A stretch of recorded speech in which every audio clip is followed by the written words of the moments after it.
म्हणजे आता जे आपण एस-आय-टी पथक मुख्यमंत्री साहेबांकडून जे स्थापन करून घेतलं होतं, त्यांनी पारदर्शकपणे तपास करून ह्यांच्या जे व्यवहारातली लोक आहेत, ते पूर्ण लोकांची चौकशी करून आणि जे आम्ही सांगितलं होतं पंकज कुमार सरांना, एस-आय-टी प्रमुख आहेत त्यांना, की बंगल्याहून फोन आला आणि तपास थांबविल. आम्हाला हे पोलीस प्रशासन स्थानिक जे पोलीस होते, त्यांनीच सांगण्यात आलेलं आहे, की बंगल्यावर फोन आला आणि तपास थांबवला. ह्या बी दिशेनं तुम्ही तपास करा. मग त्यांनी पारदर्शकपणे तपास करून आता जे पोरं काढलेली आहेत ब्रेन मॅपिंगमध्ये पॉझिटिव्ह, त्यांची ती हे वल्मीकराडच्या बंगल्यावरचेच पोरं आहेत ना.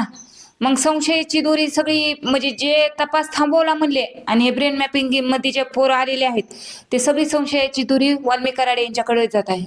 ताई, साधारणतः या प्रकरणामध्ये 200हून अधिक जणांची चौकशी करण्यात आली आहे. त्यापैकी काही जणांना त्यांनी ताब्यात घेतलं होतं आणि यापैकी जी आपण मध्यंतरी जी नावं घेतली होती संशयाची, त्यापैकी अद्यापही अनेक आरोपी काही फरार आहेत. त्या संदर्भात काय सांगणार? म्हणजे ज्यावेळेस एस-आय-टी स्थापन केली, सहदेव साहेब भाई त्यांचा जेव्हा मोका लागला, एस-पी सर नवनीत कावत जेव्हा आपल्या बीडमध्ये आले, त्यावेळेस सहदेव सातभाई यांच्या चौकशीबाबत मोका लागला होता. त्यावेळेस गोट्या गित्ते हा आहे ना, तो बाहेरच होता. पण ज्यावेळेस आपलं एस-आय-टी पथक दाखल झालं, त्यावेळेस गोट्या गित्ते फरार झाला. हा गोट्या गित्ते कुणाचा माणूस होता? हा वाल्मीकराडचाच माणूस होता. तो मग एस-आय-टी स्थापन झाल्यास का म्हणजे फरार झाला, हे पण संशय आहे आणि हे अद्याप का पोलिसांना सापडला नाही, हे पण महत्वाचा प्रश्न आहे त्याच्यातला. ज्यावेळेस मला पोलीस प्रशासनानं सांगितलं होतं की तपास थांबवलाय फोनहून, मग माझं सगळं मी पंकज कुमार सरांना सांगितलं की 12 गुंठे जागा घेतोय आहे शंकर पार्वती नगरमध्ये घेत होते. जेव्हा त्याचा इसार जेव्हा दिला, तिथून पुढे 10 दिवसालाच माझ्या नवऱ्याचा मर्डर झाला. मग ह्याबाबत बी तुम्ही चौकशी करा, किंवा मग त्यांना कुणी खंडणी मागण्यात आली होती का, किंवा लूटमारीच्या ह्याच्यात झालं का? कारण त्यावेळेस त्या टायमिंगला त्यांच्याजवळ म्हणजे रक्कम चांगलीच होती, 2-3 लाखापर्यंत रक्कम होती. त्यांच्या हातात अंगठ्या होत्या, गळ्यात लॉकेट होतं, मोबाईल होता. असं अद्याप कोणतीही वस्तू त्यांची सापडली गेली नाही त्या स्पॉटवर. म्हणून आम्ही असे 2-3 बाबी पंकज कुमार सरांना सांगितल्या की ह्याबाबत ह्या संशयावर तुम्ही बी तपास करा. मग पंकज कुमार सरांनी पारदर्शकपणे तपास केलेला आहे आणि आता ती जी पोरं काढलेली आहेत वाल्मीकराडच्या बंगल्यावरची, ती आता उद्या नार्कोला नेणार आहेत. तर ते जरांगे पाटील यांची तुम्ही मध्यंतरी भेट घेतली होती आणि कालच 2 दिवसापूर्वी मुख्यमंत्र्यांनी परळीमध्ये जी सभा घेतली, तर एकंदर ह्या सर्व प्रकारावरती तुम्ही काही मुख्यमंत्र्यांची चर्चा केली? नाही, म्हणजे त्या स्पॉटवर जाणं म्हणजे मला असं योग्य वाटलं नाही, कारण त्याच स्पॉटवर माझ्या नवऱ्याला बेरहम ह्यांनी मारलेलं होतं.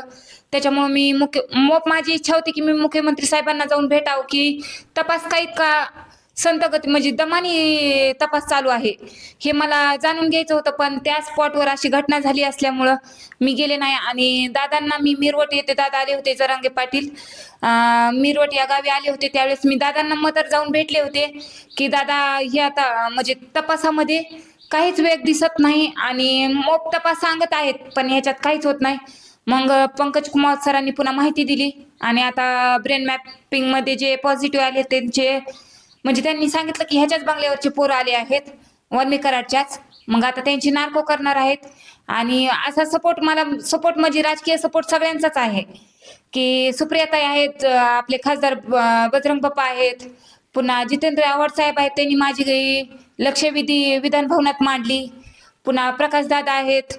असे सगळेच आहेत म्हणजे आता सगळे महाराष्ट्राची जनता बी सोबत आहे, कारण हे असे राजकीय ह्याच्यातले नव्हते किंवा गुंडाशाहीचे नव्हते.